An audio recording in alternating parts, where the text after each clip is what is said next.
Salt Papi is one of the top YouTube boxing stars. His fights get millions of views. However, in the past couple of months, his star has been fading rapidly, leaving everyone wondering why. Why is someone who recently seemed untouchable now on a 2-fight losing streak, with the last loss being a brutal knockout? Is Salt Papi the first bright star to burn out as quickly as it appeared? To understand what went wrong, let's go through each fight chronologically and see where he developed and where he started to stagnate, pinpointing the moment his career went off track. First fight.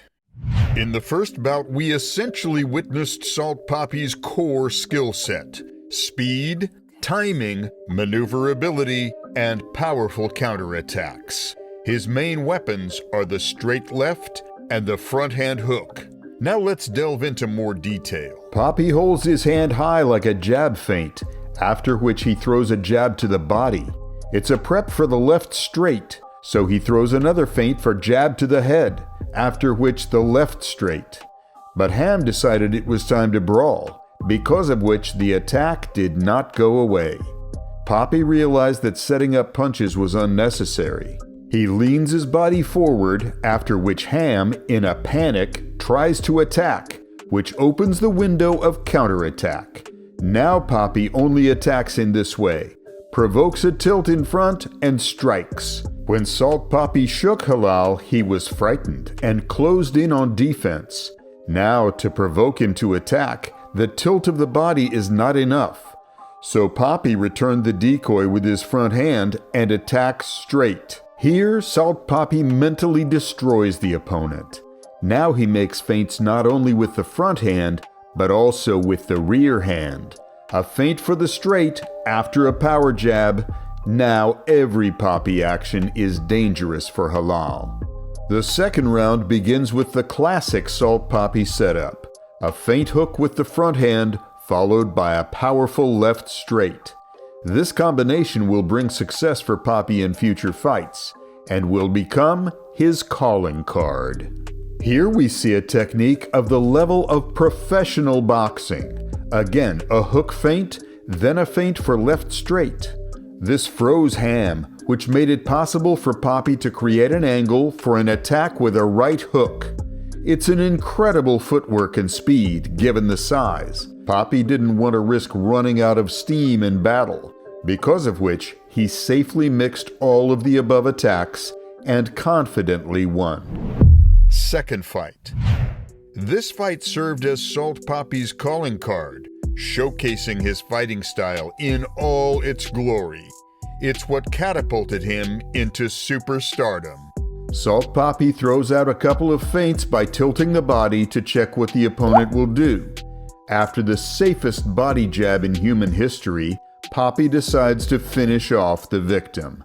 A couple of feints with the front hand so that the opponent moves his hands to the nose, and now the way for hooks is open, which Salt Papi uses and throws a crushing combination. Third fight. This particular bout transformed Salt Papi into a genuine threat for everyone and placed him among the top YouTube boxers. To put up such a fight against an MMA fighter was quite an achievement. Josh Bruckner was frightened not only by Salt Papi's skills, but also by the fact that Papi is left-handed, who are many times less in boxing than fighters with a regular stance. Because of that, it's difficult to prepare for them. One of the main keys to defeating southpaws is footwork. You need to win the battle of the front leg. Throughout the fight, Josh Bruckner was thinking only about Salt Papi's feet. But due to constant thoughts about Salt Papi's foot, Bruckner's attacks were predictable, and his punches were without a swing. Rather, arm punches. From the very first second, Salt Papi measures the distance to set the rhythm, and he not only sets the rhythm, but also breaks it, so that Josh is as uncomfortable as possible. After manipulating his front hand, Salt Papi hopes to catch his opponent on a powerful left straight. Papi is trying to remove the jab with a right hook. It doesn't do much damage, but he needs Bruckner to doubt all his attacks. Now the feint on left hook will be even more intimidating, which will open the door for the left straight. Often, when novice boxers can't reach the head of the opponent, they get lost, and out of frustration begin to attack the body, which in the first place is dangerous if you don't prepare feints to the head, and in the second, it's a predictable tactic. Experienced fighters like Papi expect this, which is why he threw the left straight so quickly. Here Salt Papi skillfully lulled Josh's attention with his front hand while he set the rhythm by waving his hand. Bruckner didn't even notice that he had his back to the ropes, followed by a left straight. Being with his back to the ropes, Josh had only two options for movement, left or right. But the left straight attack left only one option, so Papi already knew how to continue the attack while the opponent ran away. In the second round, Josh came out even more terrified than the first. He continues to beat up the air with his obvious combinations. His reluctance to reduce the distance during attacks plays into Papi's hands, because he now reduces it himself when he wants to attack. Here Papi uses his favorite reversing tactic. The whole fight he threw feints with a right hook, after which he threw a left straight. And now, having intimidated enough with the left straight, he uses it as a feint and then applies the right hook. You are witnessing one of the dumbest moments in the history of YouTube boxing. Josh throws the combination on the air, moving to who knows where. Then he returns to the position from where he threw the combination and again tries to apply it. To which Salt Papi replies, "Thank you," which translates into boxing language as pivot with left straight. Bruckner then finds his leftovers at the other end of the ring. Fourth fight. It's from this fight that many believe Salt Papi started to decline. However, it's this bout that revealed a significant deficiency in his arsenal, the lack of a jab. While he could get away without one earlier due to the styles of his opponents, in this fight, he faced a fighter too experienced not to use a well-placed jab. Anthony throws a deceptive jab followed by a deceptive straight to get Papi to raise his hands. After the opponent unsuccessfully parries the strike, Anthony throws another powerful straight. A jab to the body, it's much easier to work on the body of a southpaw in a square stance. Papi tries to use his classic left straight, but immediately gets into a clinch with Taylor, who, being an MMA fighter, is very skilled in this aspect of the fight. Papi tries to close the distance again with a straight, but Taylor once again enters a clinch. The goal is not to exhaust the opponent, but to frustrate him. Anthony simply wants to immobilize his opponent as much as possible. And because Salt Papi didn't use uppercuts against Taylor, he was able to work in the clinch. Anthony tries to set up the same move he used at the beginning of the fight. However, Papi anticipated that the first straight was a feint and managed to counter Taylor with his own straight in between the strikes. At this moment, Anthony demonstrates his high fighting IQ. He throws the same diving straight, but now his head is positioned just under Salt Papi's right hand. This way, he avoids the counterpunch and quickly enters the clinch. Papi makes slight feints to provoke Taylor to drop his hands, just as he did with Andy Worski. Then he throws a jab, which connects, and follows it up with a hook. It's a decent adaptation since Taylor had been avoiding the straights. However, the hook misses. He should have gone for an uppercut instead. After that, it's evident that Salt is salty about the clinch and aggressively presses on the opponent's back to make him stop drying the fight. The setup with the double straight didn't work, which immediately led Taylor to switch to body shots. First a jab and then a whole combination to the body, which opened the path for a headshot.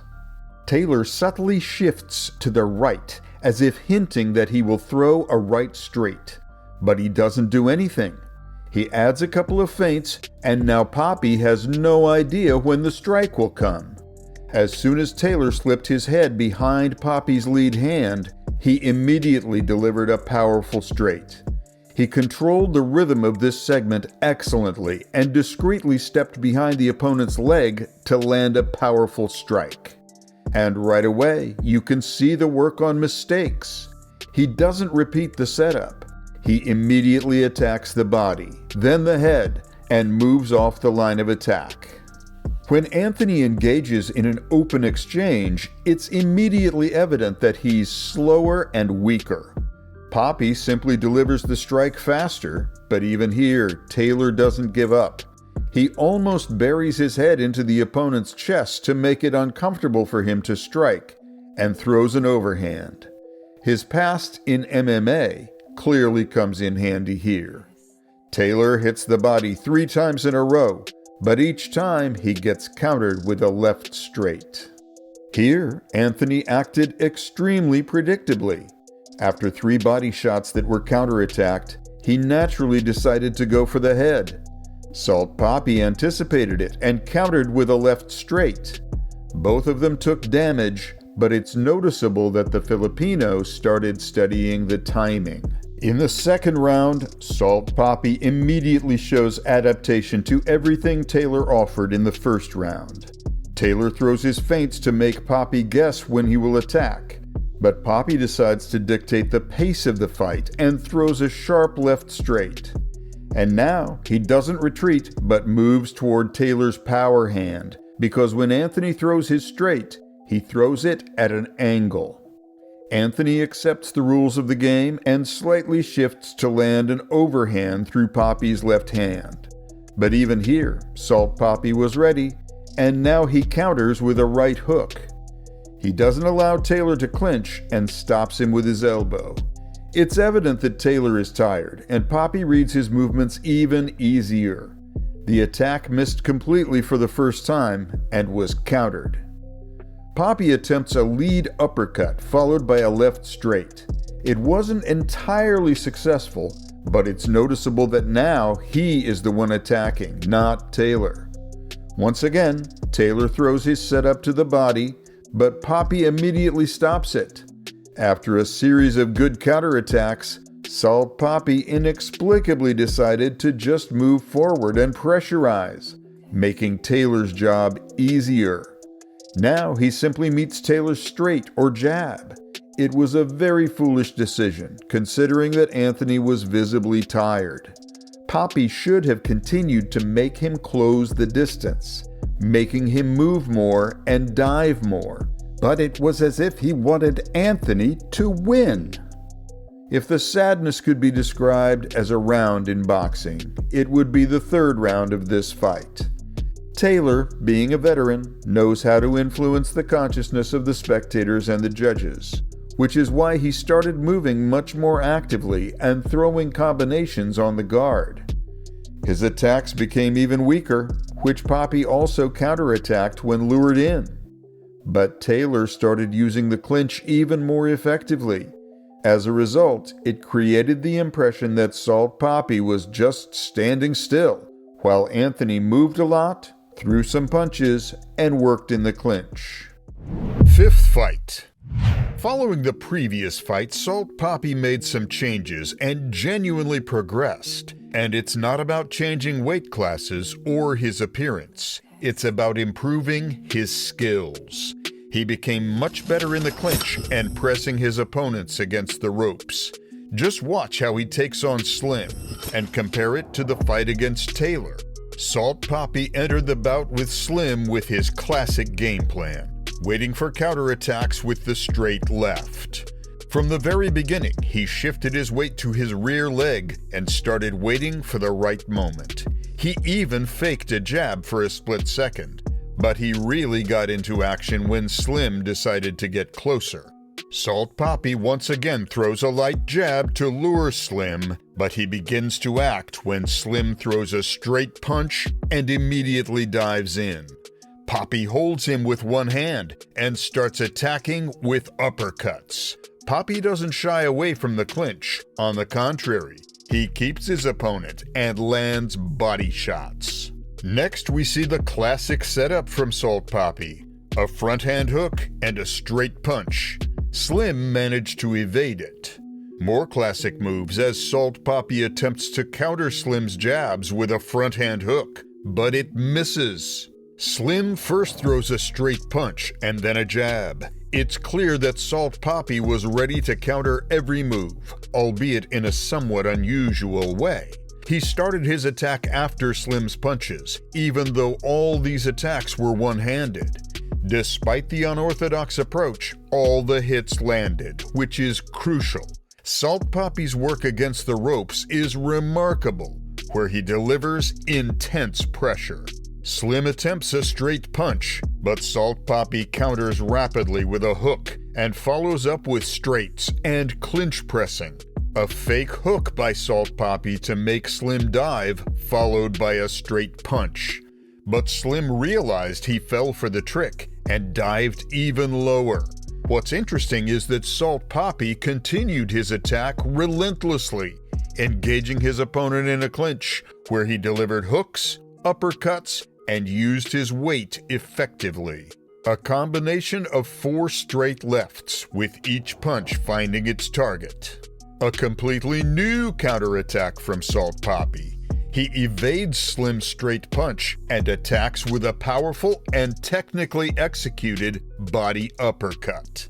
Now, why did Salt Papi lose in such a brutal manner, despite showing considerable progress? The answer is complex. First and foremost, we must talk about his main problem, the absence of a jab. Salt Papi fixed the mistakes he made in his fight against Taylor, and I'm sure if he fought Taylor that night, he would have beaten Anthony by decision. He rectified his mistakes in positioning where he previously struggled. However, he didn't fix the root cause that put him in those positions in the first place, which is the lack of a good jab. Regardless of whether you're an attacking or a counterpunching fighter, a jab allows you to control the fighting distance, set the tempo, and bait your opponent into counterattacks. Salt Papi, as a counterpuncher, doesn't have a weapon to consistently lure opponents into counterattacks for his straight left, hook, or uppercut. Many of Salt Papi's counterattacks rely solely on precise timing and speed. This leads us to the second problem: fatigue. Salt Papi possesses excellent cardio, but he reacts with maximum strength and speed to every movement his opponent makes. Regardless of your professionalism and cardio levels, constant reactions are exhausting, especially when you're doing it at full force. In this aspect, Salt Papi is similar to MMA legend Jose Aldo, who was explosively fast and quick. He would use feints to make Aldo fall for them and endure Aldo's explosive attacks. Later, he finished him in the 3rd round. Salt Papi's approach, with its blistering speed, seems to have played against him. This brings us to the 3rd reason: Slim. Yes, don't underestimate him. I've always said he's one of the best in YouTube boxing. Ignore his slim appearance, occasional awkward technique, and noticeable heavy breathing after the 2nd round. Slim remains focused and composed, even in the toughest moments of the fight. He essentially endured Salt Papi's explosive attacks and then began to engage in the fight. If you watch the bout closely, you'll notice that in the first 2 rounds, Slim was primarily looking for ways to approach Salt, rather than launching an attack. Salt took advantage of Slim's passivity as an opportunity to punish him. However, the fact that Slim turned out to be so resilient and focused caught Salt Papi off guard. Nevertheless, all of these issues could have been avoided if Salt Papi possessed a jab, even a basic one. With a jab, he could better control the fight, lure his opponents into counterattacks more comfortably, and not tire out as quickly. This would prevent Slim from weathering the storm and counterattacking. If Salt Papi had a jab, he would have comfortably won by decision. In conclusion, we can say one thing: Salt Papi continually progresses, improving his skills from fight to fight, not only in terms of his appearance, but also in the ring. However, more often than not, his developmental path is not heading in the right direction. His fight with Taylor should have motivated him to work on his jab, but he chose to address shortcomings in the clinch and working near the ropes. While these are quality improvements in specific matchups, they don't address the key skills he needs. But Salt Papi's fans shouldn't worry. If he works on his jab, he'll undoubtedly return to the pinnacle of YouTube boxing. Who do you think should be his comeback fight?